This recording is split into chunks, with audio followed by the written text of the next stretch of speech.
여러분 안녕하십니까. 믿고 보는 밀리터리 지식 채널 슈퍼소닉 TV에 오신 걸 환영합니다. 오늘도 디펜스 타임즈의 안승범 대표님 나오셨습니다. 안녕하십니까.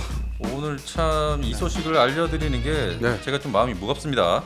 근데 뭐 사실 뭐 어느 정도 좀 예상은 이제 했던 걸로 이제 발설하기 좀 어려운 그 측면도 있었죠. 그러니까 그래서 여러분께 오늘 알려드릴 소식은 정말 하나 에어로스페이스의 K9 자주포 썬더가 이 영국에 참 공을 많이 들였었는데 결국 탈락하고 말았습니다. 그 뭐 우리 PD님도 아시겠지만은 이 하나 에어로스페이스 전신이었던 이 자주포 회사 하나 디펜스 공을 많이 들었잖아요. 거의 2016년부터 영국에 공을 들이지 않았습니까? 저희 디펜스 타임즈에서 네. 우리 신성규 기자를 거기다 이제 급히 보냈죠. 전시회를. 아, 편집장님. 2010년 그 전시회 DSI. 예. 그래서 전례 없이 그 당시에 하나 디펜스가 처음 출품한 거 그 장비 가지고. 그 당시에는 K9 A1 규격이었죠. A2까지 발전시키다 소개도 하면서. 예. 그 벌써 몇 년 전인가요? 그렇게 되면은 거의 8년 된 것 같아요. 시간도 많이 걸렸고, 근데 결국 결과는 탈락이죠.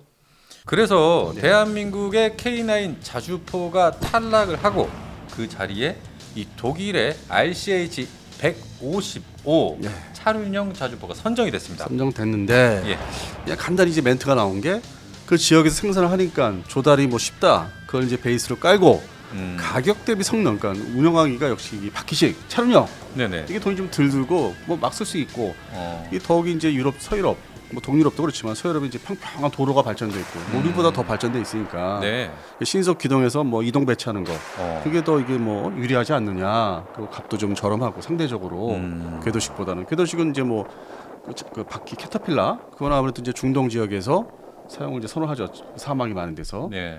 그러다 보니까 이제 그런 일반적인 외형적인 그런 이제 뭐 선택한 이유가 나왔습니다. 네. 그리고 이게 이제 원래 사업 이름이 2016년도에 처음 등장했을 때 영국 국방부에서 이제 말씀들 하시기에 신형 기동 화력 플랫폼 사업이다. 그래서 MFP. 네, 뭐 이름도 좀 뭐 MFP 좀 생소하게 들렸었죠. 근데 결국 이제 우리가 한 8년 끌었는데 탈락을 했죠. 근데 이제 배경에는 또 다른 배경에는 이제 우크라이나 우러 전쟁. 이걸 겪다 보니까 빨리 뭐 조달도 빨리 해야 된다는 것도 좀 하나의 조건이었나 봐요. 빨리 만들어야 된다. 빨리 납품을 해라. 자, 그런데 이 RCH 155 이 차륜형 자주포가 이 지난해 2023년 12월이죠.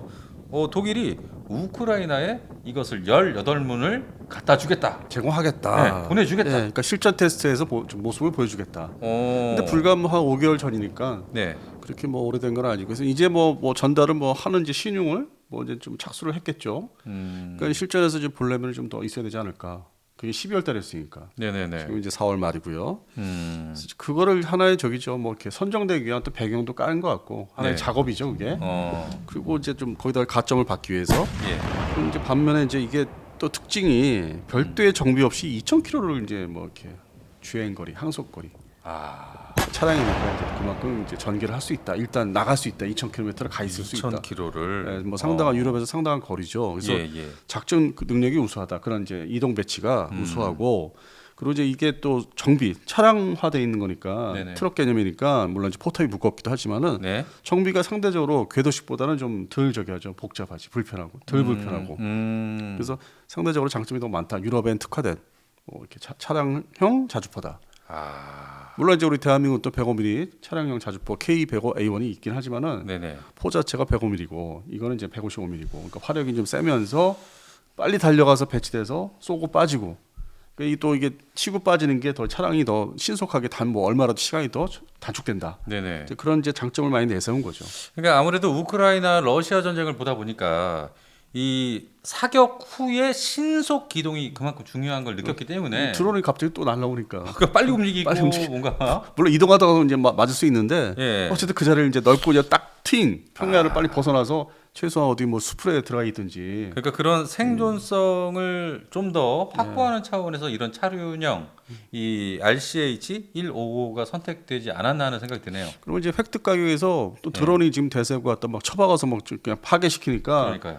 어떤 그 손상을 당하더라도 그 가격 대비 이제 그런 획득 비용 따져보면은 어차피 전장이니까 그냥 차륜형으로 해서 만약에 손실을 보더라도 빨리 또 빨리 생산해서 또 배치할 수 있는 그래서 그런 이제 장점들이 이 전쟁 우크라이나 러시아 전쟁 때문에 어떤 교훈이 작용한 것도 없지 않아 있습니다. 야, 어떻게 보면 이 대한민국 K2 전차, 뭐 K9 자주포 이 다른 나라들에게 선택될 수 있는 최고의 장점이 바로 이 가성비 아닙니까? 그런데도 이제 독일이 그 계속 2년 전부터 우리가 K2 흑표전차 노르웨이 그 사업 때부터 자존심을 내세우고 뭔가 가서 작업하고 공작하고 야 우리는 유럽이야 뭐 같은 끈끈한 뭐 관계야 나토야 뭐 EU야 이런 걸 내세우면서 이 태생적 배경을 이렇게 내세우면서 같이 그러니까 이제 이게 땅이 뭉쳐 있잖아. 동남아시아, 동북아시아처럼 흩어진 그 지역이 아니잖아요. 바다로. 그러니까 이렇게 다 붙어 있으니까 좀 그게 있죠. 서로 막 죽이고 살렸다 해도 또 지금 현재는 가깝고 막 통합돼 있고.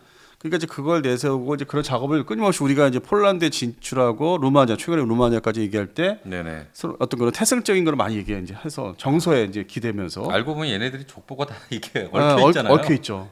피들이 섞여 있죠. 근데 이번에 이제 처음으로 그게 먹힌 것 같아요. 그러면서 또 이게 차량화된 차륜형이기 때문에 뭔가 또 가성비 생산을 빨리 해서 배치할 수 있는 것도 중요하게 생각한 것 같고. 그래서 결국에는 이제 이거는 뭐 영국 사업은 이제 진 걸로 판명이 됐는데 그러면은 진 것도 좀 빨리 좀 이렇게 발표를 뭐 좀 깔끔하게 해서 좀 빠지고 뭐 그러면 이제 반대로 루마니아에 더 힘을 쓰겠다. 뭐 폴란드 완전히 완성을 하겠다. 나머지 물량까지. 그다음에 뭐 이집트라든지 다른 나라도 더 열심히 하겠다. 그런 결의를 보여줘야 되는데 이거는 그냥 슬그머니 얘기를 안 하고. 언론들이 또 다루질 않아요.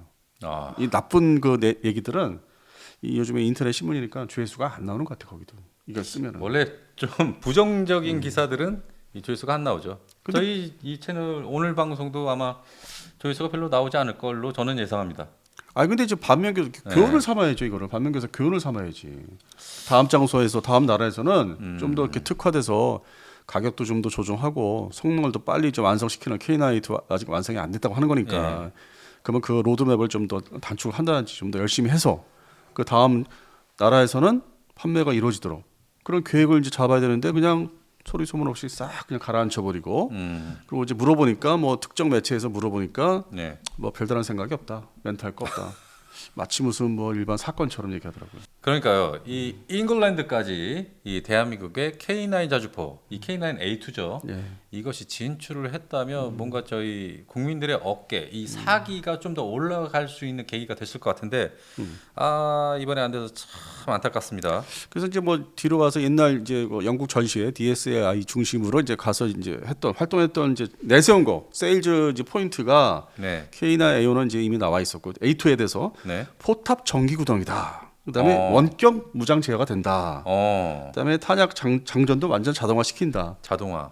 그다음에 이제 생각지 않게 우리 대한민국 그 지상 그 궤도 장비들 아니면 차량화 장비들 중에서 좀 강조가 됐던 게 뭐 20년 전부터 냉방 장치. 그걸 상당히 강조해서 여기다 또 넣었죠. 성능을 이제 업그레이드 할 때. 그래서 그걸 내놓고 이제 2016년도에 처음 선보였고 2018년도 그러니까 2년 단위로 이제 영국의 방산 전시회 가서 자신감을 가지고 이제 했는데 정말 이번에 이제 이 소식을 접하니까 저도 좀 기운이 빠지고 힘이 빠지네요. 그 좀 될 걸 알고 있었는데 영국 정도는 충분히 될 줄 알았습니다. 뭐 독일에 가서 파는 거라면 좀 뭐 안 된다고 좀 그렇게 생각할 수 있는데 영국이잖아요. 섬나라. 그래서 영국 애들이 또 우리하고 또 가까운 편이니까 우리 6.25 전쟁 참전 16개국 중에서 넘버 2잖아요. 그래서 그런 측면에서도 우리한테 많이 좀 관심을 기울일 거라 생각했는데 결국 또 유럽 자기네들 거 끈끈한 거 자기들이 영국이 그 EU에서 탈퇴를 했지만은 또 나토 거기는 또 같이 묶여 있으니까 이제 그런 측면에서 결정을 이제 내린 것 같습니다.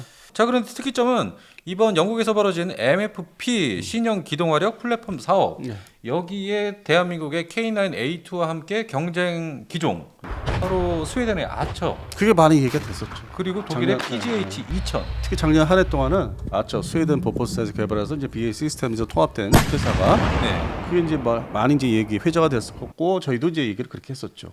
근데 생뚱맞게 이 RCH155 갑자기 튀어나와가지고 저는 조금 놀랐습니다.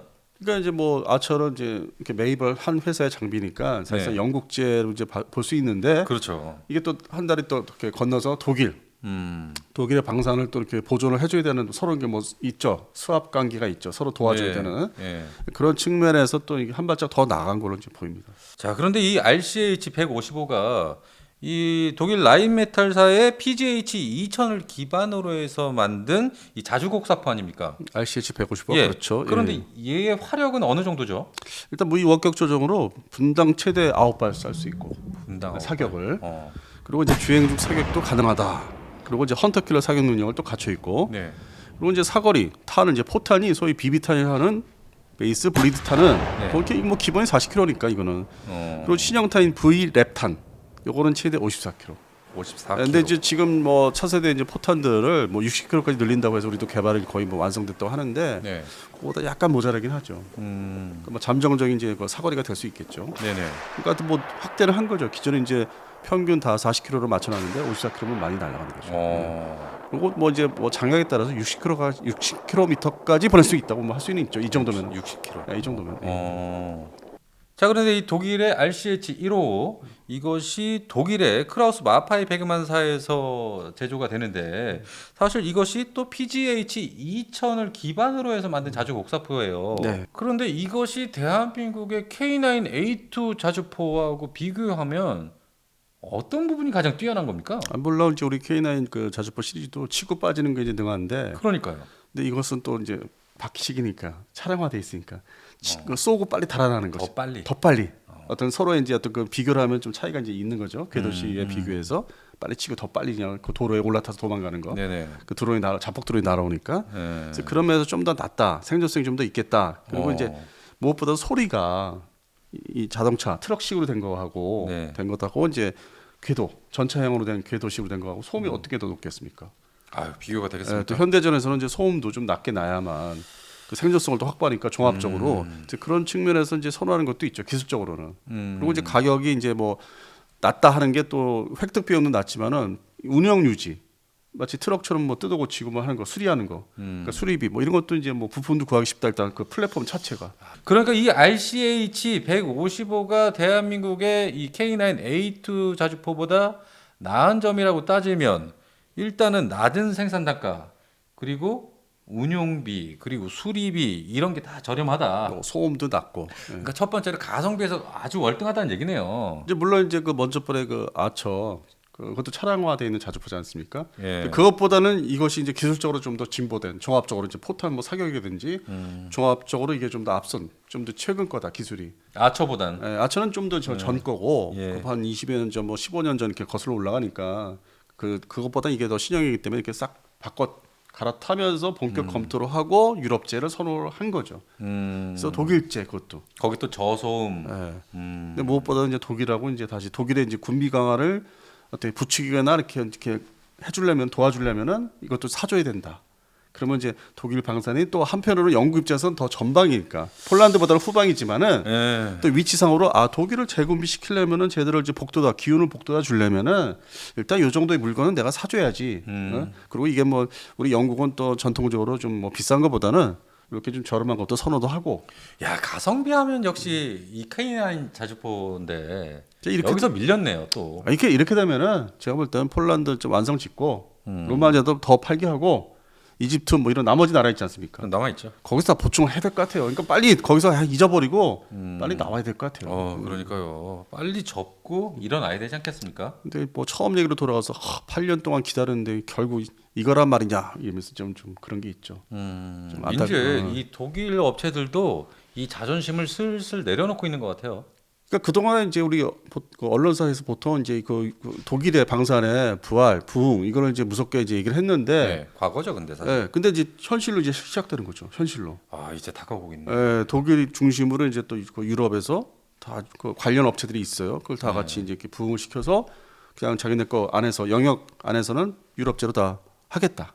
외부에서는 오지 마라. 그러니까 대표님이 항상 말씀하셨던 것처럼 이 그놈의 대테러전 때문에 유럽의 주요 강국들이 이 중화기 무기, 이 헤비급 무기들을 생산을 내려놓지 않았습니까? 중단을 했죠. 네, 그것 때문에 대한민국 이 K2 전차, K9 자주포 이런 것들이 앞서고 그 틈새를 이렇게 저희가 공략할 수 있었는데 이제 잠자던 독일이니 뭐 영국이니 뭐 얘들이 점점 이 잠을 깨고 있어요. 그러니까 전차 부분도 지금 다시 부흥을 시키려고 물론 소폭 개량형이지만은 뭐 챌린저 3라든지 뭐 레오파드 2 뭐 시리즈 뭐 계속 8년까지 나왔지만은 그 다음에 차기 전차도 뭐 얘기하지 않습니까?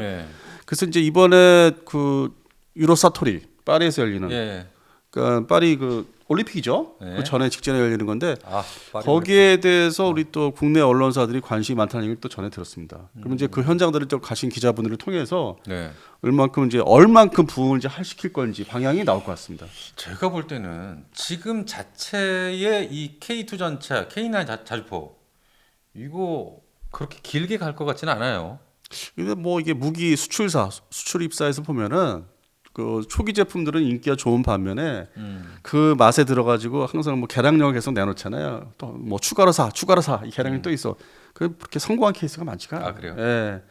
뭐 특히 뭐 전투기만 해도 그렇고 네. 그러니까 개량용으로 내려가면 갈수록 아무래도 이제 수주하는 숫자가 줄어드는데 그래서 예전부터 저는 걱정을 했어요. 과연 이제 K9A2 상당히 뭐 이제 야심차게 기획을 해가지고 이제 가고 있는데 물론 3까지 A3까지 가고 있는데 준비하고 있는데 과연 그만큼 팔릴까? 지금의 어떤 그 발주받은 양만큼 팔릴까? 좀 의문을 사실 가졌습니다. 그러니까 이 냉전 전후 기준으로 봤을 때 이 독일이나 미국 같은 경우 현재 이 헤비급 무기들을 거의 뭐 생산을 내려놓지 않았습니까? 네. 그런데 이제 만들어 내려고 지금 정신 차리고 있어요. 그러면 조만간 이제 그게 우리한테 경쟁 아주 심각한 경쟁으로 이제 다가오겠죠. 그게 뭐 2027, 28년.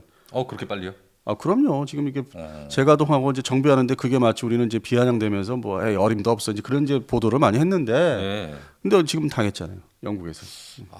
첫 번째로 당했습니다. 예, 그 이제 시작이고 또 유로사톨에서 많은 또 신제품을 막 쏟아내면서 우리 이제 기선을 이제 제압하려고 이제 그러면 우리가 또 현장 가서 뭐 참가하는 업체들이 있죠. 지상 장비 중심으로 그럼 이제 기가 좀 죽을 수도 있고 또 그걸 통해 이제 보도 언론사들 보도 통해서 소식이 전해지면 이제 위협이 이제 어떤 수출 시장에서 했던 거 좀 비좁아지는 거 그걸 시작이고 보통 27년이 모든 그 국방 방산 뭐 전쟁 그 같은 분기점 위험한 그 어떤 치솟고 그게 이제 전쟁이 나거나 아니면 가라앉더라도 27년도 전후에서 이제 어떤 현상이 구체적으로 나타날 겁니다. 만약에 말입니다. 이 K9A2가 채택했던 방식이 이 궤도형 아니었습니까? 근데 이것이 차륜형이었다면 또 어떻게 승부를 낼 수 있었을까요? 근데 애초에 기획이 안 돼 있었어요 대한민국은. 아예. 이게 차량화된 자주포가 155mm 급에 대해서 네. 애초에 계획이 없어요. 지금도 없는 것 같고. 그러니까 제 말은 이 K9A2가 궤도형이 아니고 차륜형으로 따로 이 두 가지 방식으로 경쟁을 했다면 또 어땠을까? 아니 한반도는 산악전의 포격전이잖아요. 6.25 전쟁. 아니 그러니까 유럽을 생각하고 이건 수출형이니까요. 글쎄요, 그 돈이 그렇게 뭐 별도 기획할 수 있는 돈이 방산업체는 없지요. 애시당초에 전에도 말씀드렸다시피 대한민국 방산은 내수를 무조건 생각하고 예비역 장성들을 영입한 영업. 그래서 외국제 무기는 들어오지 마라. 저놈은 매국노다. 매국노 장비다. 그렇게 해서 차단하고 90년대, 2000년대 한참 잘 해 드셨죠. 그리고 나서 그 물량이 다 공급을 하고 나니까 이제 문을 닫아야 될 즈음에 다행히도 수출 전선에서 이제 우리가 지상 장비 중심으로 잘 되고 있고 거기에 환호했고 아주 즐겼고 특히 이제 뭐 관련 그 자주포 업체는 그냥 배를 두들기면서 상당히 아주 뭐 좀 고급스럽게 사무실을 유지하고 있죠. 제가 최근에 접한 그 분위기는 그렇습니다. 그러다가 이제 이것이 딱 이 공을 들였던 나름대로 해외 영업부에서 공을 들였던 영국 사업이 이제 이렇게 지니까 패배로 이제 결과가 오니까 야 입 다물어라 기자들한테 얘기하지 마라 그냥 지들이 뭐 외신을 뭐 번역을 해서 쓰던 그냥 내뱉어라 모른다고 해라 그리고 ADD를 팔아라 국방부를 팔아라 걔들이 뭐 이거 언급도 하지 말라고 했다 뭐 개량령에 대해서 특히 A2, A3에 대해서 저희 모릅니다 모르세요. 앞으로 이 A2, A3 얘기는 쏙 들어가겠어요. 근데 이제 우리 그 기존에 육군에 이제 배치된 거를 또 개량을 해야 되니까 개발은 이제 내수용. 개발은 예정대로 해야죠. 또 그것도 뭐 업그레이드 사업도 방산업체 입장에서는 뭐 또 이렇게 기본 생산 라인 유지하는데 도움이 되니까 그건 또 나름대로 내수에 대해서 신경 쓰고 그리고 또 다른 나라 좀 더 이렇게 성능이 나오는 그 궤도형 자주포를 원하는 나라 뭐 인도도 있지만은 그런 나라 이제 뭐 대량으로 못 팔아도 어느 정도 소량으로도 판매하려면 개발은 또 완성은 져야 됩니다. 근데 하여튼 뭐 폴란드 사업처럼 그렇게 막 엄청나게 판매를 할 수 있는 기회는 이제 뭐 앞으로는 좀 줄어들지 않을까. 네, 그게 좀 걱정되고 우려가 됩니다. 그런데 반면에 대표님이 말씀하신 이 내수용 위주의 어떤 전력들 위주로 생산을 했다. 그런데 반대되는 게 하나 있어요. 이 하나 에어로스페이스의 레드백 장갑차. 그건 뭐 아주 이거는 내수용으로 생각한 게 아니고 수출용으로만 지금 개발돼서 수출까지 진행하게 된 거 아닙니까? 기획을 잘했죠. 그러니까 영국에 8년씩이나 공을 들여서 나가게 되는데 유럽의 어떤 도로 형식이라든지 평야 그 자체에 맞는 이 차륜형도 따로 개발을 해서 레드백처럼 그런 진행 사업 구상을 했어야 되지 않나 저는 그런 생각이 드는 거죠. 뭐 우리 PD 말씀 들으니까 그것도 또 레드백이 그 대표적인 예입니다. 맞는 말씀이네요. 예. 레드백 지금 대한민국 육군이 이거 구입할 생각도 없지 않습니까? 거기에다 이제 배정할 수 있는 돈이 없죠. 그러니까 돈이 없는데 기존에 그냥 K21을 더 사는 건데 예. 이렇게 완전하게 탈바꿈한 그 기계화 보병 전투차를 추가로 살 여력은 없는 것 같습니다. 돈 쓸 데가 너무 많기 때문에. 사실 이 K9A2 개량형도 대한민국 육군이 도입하려면 시간은 조금 걸릴 것 같고요. 그러니까 제 말은 좀 수출형은 거기에 맞게 레드백처럼 했었어야 될 텐데 아쉬워서 제가 이렇게 얘기합니다. 보통 이제 그렇게 하려면은 그 회사 그 자체 돈, 그 영업 이익금 뭐 이렇게 수익금 있지 않습니까? 판매 네. 그걸 그냥 눈물을 먹고 딱 떼가지고 투자를 해야 돼요. 근데 아직은 이 대한민국 방산이 카이는 지금 그렇게 하고 있는데 네. 다른 데는 좀 아직은 이렇게 좀 미력한, 아직은 거기에 신경을 좀 덜 쓰고 있는. 근데 카이에 비해서 이 하나에어로스페이스가 자본금이 상당하지 않습니까? 근데 거기 내부 복잡해요. 그건 우리가 방송에서 얘기하기 좀 그렇고. 예. 괜히 또 무슨 뭐 이것까지는 얘기하지 말고. 그리고 또 예. 아니 저는 그냥 많은 분들이 거대한 고래 정도로 지금 생각하고 있지 않나 하는 생각이 들어서. 그래서 뭐 가령 뭐 그거를 뭐 좀 안다 하더라도 얘기하기가 좀 뭐 거북하고 굳이 네네네. 뭐 괜히 이것도 방송 보시면서 저것들이 아직도 정신을 못 차렸나 이럴 수도 있고. 아니 어쨌든 영국에서 대한민국 하나 에어로스페이스의 K9A2는 탈락을 했지만 이 동남아의 이 베트남이 이 K9 자주포의 도입을 희망을 하고 있다라고 국방부에서 밝혔어요. 관심이 많다고 했는데 예. 저는 그 소식을 접하자마자 예. 쟤네들이 군사적으로 북한제 무기도 갖다 쓰는 사람들인데 예. 우리 거는 또 이게 뭐야? 또 글로 가면은 또 뭐 운영하다가 또 뭐 기밀이라 할 수 없겠지만은 뭐 운영 성능에 대해서 네. 또 흘러 북한에 들어가면은 물론 해킹도 또 하면은 금방 뭐 가져간다고 하지만은 그냥 정서적으로 뭐 이렇게 좀 저는 그래요. 베트남은 뭐 양도 많이 안 팔릴 것 같고. 그러니까요. 그래서 좀 그거는 그렇게 저는 개인적으로 이렇게 뭐 반갑지는 뭐 않다고 해야 되나요? 뭐 좀 그랬어요. 제 개인적인 의견은 그래요. 찝찝무리하죠. 찝찝한 게 좀 있어요. 예. 그냥 빨리 그냥 폴란드나 다 납품 완납 로마냐 완납 그거 소식만 기다리고 있습니다. 예. 이것이 만약에 뭐 필리핀이라면 또 얘기가 달라요. 필리핀 그래도 얘기가 틀리죠. 다르죠. 다르죠. 예. 틀린 게 아니라 다르죠. 네, 다르죠. 다르죠. 저희 구독자 몇 분께서 이 틀리다와 다르다 구분 좀 제대로 해달라고. 그냥 막 급하게 얘기하다 보면은 막 엇비슷한 얘기를 막 단어를 쓰게 되는 경우가 있습니다. 저희가 그렇게 얘기를 하면 그것이 틀린 게 돼요. 예. 알겠습니다. 참고하겠습니다. 예. 그 부분. 예. 그래서 뭐 하여튼 필리핀 언급하셨는데 예. 필리핀은 그렇게 이제 헤비급 이렇게 자주포, 궤도식 자주포를 그렇게 필요한가? 그러다 보니까 또 이스라엘제 뭐 하여튼 그런 차량화된 자주포를 좀 몇 개 소량 사갔죠. 도입을 했고. 그래서 또 반면에 이제 우리 하나 에어로스페이스 측에서는 지금 영업을 이제 좀 이렇게 힘을 쓰고 있는 그 기종이 105mm K105A1은 좀 신경을 쓴다고 하더라고요. 그거는 이제 경량화된 자주포라 할 수 있으니까 네. 트럭화돼 있고 그래서 그거는 그래도 뭐 한 1개 대대 최소 1개 대대 이상 뭐 판매는 뭐 조만간 될 것 같은 생각도 들고 그거 정도는 사줄 것 같아요 필리핀이. 어찌됐든 지금 이 베트남 국방 차관하고 정말 뭐 대한민국과 이 방산 협력 확대 의사를 분명히 밝혀서 앞으로 도입을 하게 될 가능성이 매우 크다라고 얘기를 하는데 이게 실제로 이루어질지 이것도 좀 두고 봐야 할까요? 아니면 정말 가능성이 있습니까? 일단 시간이 계속 단계별 협상이 있기 때문에 시간을 좀 두고 봐야 되지 않을까. 갑자기 뻥 터지는 게 아니라. 근데 많은 분들 또 저희 구독자분들께서는 베트남하고 이 거래 안 하기를 바라시는 분들이 상당히 많으셔서 저도 좀 아까 찝찝하다고 말씀드렸잖아요. 대표님처럼 이것도 좀 전부 다 생각하시는 게 이거 북한 넘어가면 어쩌냐. 기술 다 빼가면 어쩌냐. 그러니까 빼간다는 개념보다는 이제 그 사용하다 보면 이제 운영 평가에 대한 어떤 이렇게 보고서도 채택되고 그 베트남 군에서 그러면 또 그쪽에 나와 있는 북한 그 베트남 주재 북한 이제 무관들이 또 이제 그거를 이제 접수를 쉽게 할 수 있고 뭐 그러니까. 베트남 쌀국수를 이제 같이 약속해서 점심 먹으면서 그래서 이제 그런 자연스러운 이제 첩보전이 있기 때문에 좀 그런 게 찝찝하다는 거죠. 굳이 뭐 저게 통해서 판매한다고 해서 뭐 이렇게 이득이 큰 것도 아니고 차라리 뭐 태국 같은 옆에 전통적인 자유우방구 판매하는 게 좀 더 이렇게 안정적이다. 뭐 말레이시아나 태국, 네. 또 필리핀 정도. 네. 예. 그래서 좀 그런 어떤 정서상의 어떤 거리상의 어떤 전통적인 그런 안보상의 외교상의 그런 이유들은 다 존재하고 있죠. 네, 알겠습니다. 오늘 방송은 좀 안타까운 마음으로 이 손흥민이 그 영국을 아주 휘젓고 있는 것처럼 대한민국의 K9A2 자주포 역시 이 헤비급 무기로 잉글랜드를 장악하길 굉장히 기대를 많이 했습니다만 아쉽게도 탈락을 했다. 이 소식을 여러분께 씁쓸한 마음으로 전해드려 봤습니다. 뭐 베트남에도 가능성이 있다고 하는데 뭐 이것에 기대를 많이 걸어야 되는 건지. 아니 뭐 헬기 LH 수련도 지금 뭐 관심 많다고 지금. 아 그래요? 네. 그래서 베트남이 뭐 우리 물건 좀 사줄 것처럼 얘기를 하고. 만약 얘기를 했다면 정말로 좀 사갔으면 좋겠습니다. 헬기도 사가고 자주포도 사가고. 네, 좀 찝찝하다 정상. 알겠습니다. 이 베트남은 어떻게 또 흘러갈지 저희가 또 함께 지켜보시도록 하고요. 오늘 방송 여기까지 하겠습니다. 자, 디펜스 타임즈의 안승부 대표님, 저 소닉 PD였습니다. 여러분 감사합니다.